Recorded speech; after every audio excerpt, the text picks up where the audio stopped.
What's the likelihood that Congress will meet for a special session to suspend excise taxes on oil? That big question and more with Senate Energy Panel Chair Senator Gatchalian. Senator, welcome to the big story. Thank you, Robbie. Thank you for inviting me. First, let's talk about that option, or at least that call.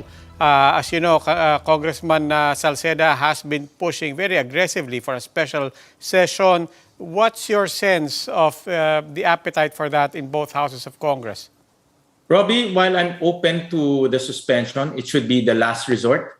Suspending the excise tax will reduce government collections by 90 billion pesos. And that's a lot of revenue taken out from our coffers. An immediate relief should be in the form of pantawid pasada, but it should be given now, Robbie, not tomorrow, not next week, not next month.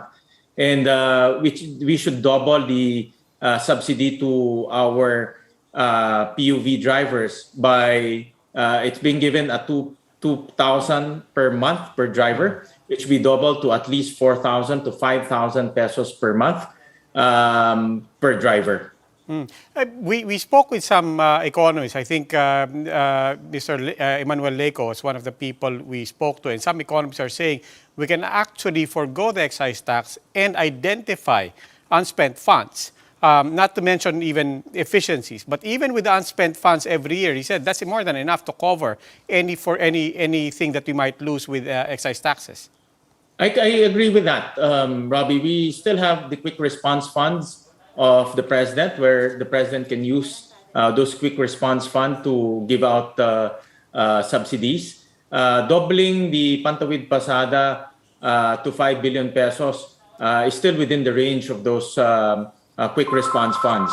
So in other words, we still have other funds that we can tap into so that we can respond quickly. What's important now, Robbie, is to respond quickly because the prices are going up as faster than we can respond. And that's the crux of the problem right now. Responding quickly is one factor. The other factor that seems to be driving both sides of this debate is also how long any solutions or interventions are going to be.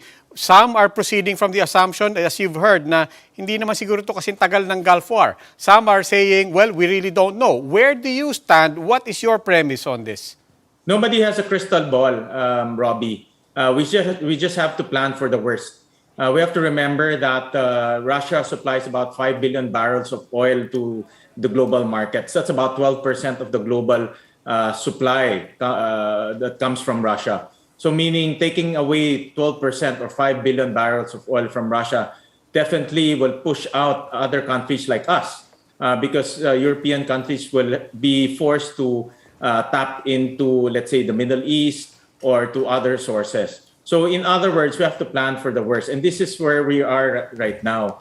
One of the things that I'm suggesting is to increase the minimum inventory of our petroleum companies from 30 days to 45 days. This will enable us to have enough buffer for 45 days in an event that Russia will be sanctioned, because there's now impending talks that the US and other European countries will not buy oil and gas from Russia. Okay, maraming salamat po, Senator Gatchalian.